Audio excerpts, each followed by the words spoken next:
Hello everyone, আসসালামু আলাইকুম। This is Fardin Wahid Arnab, life of Fardin চ্যানেলে আপনাদের স্বাগতম। আজকে ভারতের পুলিশ ক্লিয়ারেন্স নিয়ে আলোচনা করব, কারণ বর্তমান সময় অনেকের কাছে ভারত পুলিশ ক্লিয়ারেন্স চাচ্ছে। এটি নিয়ে আমার আগের একটি ভিডিও ছিল, সেই ভিডিওতে আমি আপনাদের বলে দিয়েছিলাম। আজকে আমি এই প্রসেসটি একদম সংক্ষেপে আপনাদের বলবো যে কিভাবে আপনারা খুব সহজে ভারতের জন্য পুলিশ ক্লিয়ারেন্স করবেন। সবাই পুরো ভিডিওটি দেখবেন, আর হ্যাঁ, অবশ্যই আমার চ্যানেলটি সাবস্ক্রাইব করে না থাকলে সাবস্ক্রাইব করে দিবেন, লাইক দিয়ে কমেন্ট করে সাথে থাকবেন। দেখেন, ভারতের জন্য পুলিশ ক্লিয়ারেন্স কাদের কাছে চায়? সবার কাছে কিন্তু ভারতের জন্য পুলিশ ক্লিয়ারেন্স চায় না।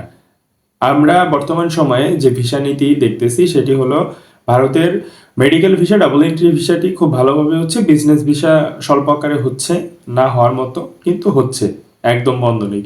বর্তমান সময়ে আমাদের কাছে আমরা যখন ফাইল জমা করি, এই প্রসেসটা একটু চেঞ্জ হয়েছে। আগে আমরা ফাইল জমা করতাম আইভেক্স সেন্টারে প্রথমে, তারপরে ওইখান থেকে সব প্রসেসে ওইখান থেকে পাসপোর্ট রিসিভ করতাম। কিন্তু বর্তমান সময়ে অ্যাপয়েন্টমেন্টের জন্য আমাদের হাই কমিশনে ফাইল জমা করতে হয়।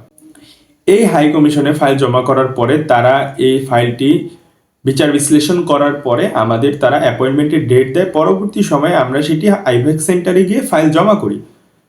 তখন যদি তারা ফাইল রিসার্চ করার পরে যদি মনে করে বা কোনো সন্দেহ করে, তাহলে আমাদের কাছে তারা পুলিশ ক্লিয়ারেন্স চাইতে পারে। কারণ 5 তারিখের পর থেকে বাংলাদেশের যে সিচুয়েশনটা বিরাজ করতেছে, অনেকের নামে মামলা হয়েছে, অনেকে পালানোর জন্য আশেপাশের অনেক দেশে যাওয়ার চেষ্টা করতেছে। সেক্ষেত্রে আমরা এটাই বলতে চাই যে এই যে ব্যাপারগুলো নিয়ে অনেকে বাংলাদেশেও পালাই আছে, ভারতে যাওয়ার জন্য চেষ্টা করতেছে। তো যখন কিনা আমরা কোনো ডকুমেন্টস দিব, সেটা তাদের কাছে অথেন্টিক মনে হবে না, সেক্ষেত্রে আমাদের কাছে তারা পুলিশ ক্লিয়ারেন্স চাইতে পারে। প্রিভিয়াসলি এরকম অনেকের কাছে চেয়েছে। পুলিশ ক্লিয়ারেন্স সহজে আপনারা অনলাইনে আবেদন করে করতে পারেন। এটার জন্য আহামরি কিছু করতে হবে না। আপনার পাসপোর্টটা সত্যায়িত, আপনার পাসপোর্টটা স্ক্যান করবেন, স্ক্যান করে কোনো সরকারি কোনো কর্মকর্তার কাছ থেকে সেটা সত্যায়িত করবেন। পরবর্তী সময়ে আপনারা ওইটা সাবমিট করবেন, এনআইডি সাবমিট করবেন, আপনাদের বার্থ সার্টিফিকেট সাবমিট করবেন, সাথে আদার্স হিসেবে বিলিটি যে কোনো বিল আপনারা সাবমিট করতে পারেন। এটি খুব সহজ প্রসেস, আপনারা অনলাইনে নিজেরাই এটা করতে পারেন, এটা আহামরি কিছু না। কিন্তু পরবর্তী সময় পুলিশ ভেরিফিকেশনের জন্য আপনাকে ফোন দেওয়া হবে। তখন আমি যে সমস্যাটি, আমাকে সবাই বলে যে ভাই পুলিশ টাকা চায়, পুলিশ বলে আমাকে এত টাকা দিতে হবে, অত টাকা দিতে হবে। পুলিশকে আপনারা 1 টাকাও দিবেন না, এটা সম্পূর্ণ ফ্রি।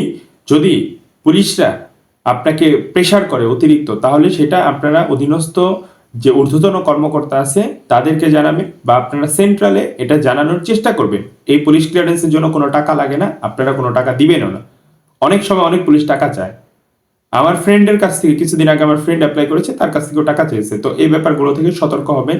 পুলিশ ক্লিয়ারেন্স নিয়ে যদি কারো কোনো আরো বুঝতে অসুবিধা থাকে, তাহলে অবশ্যই আমাকে কমেন্ট বক্সে জানাবেন, অথবা আমাকে ফেসবুকে নক দিবেন। আমি ডেসক্রিপশন বক্সে আমার ফেসবুক আইডিটি দিয়ে দিব। আজকে এই পর্যন্তই।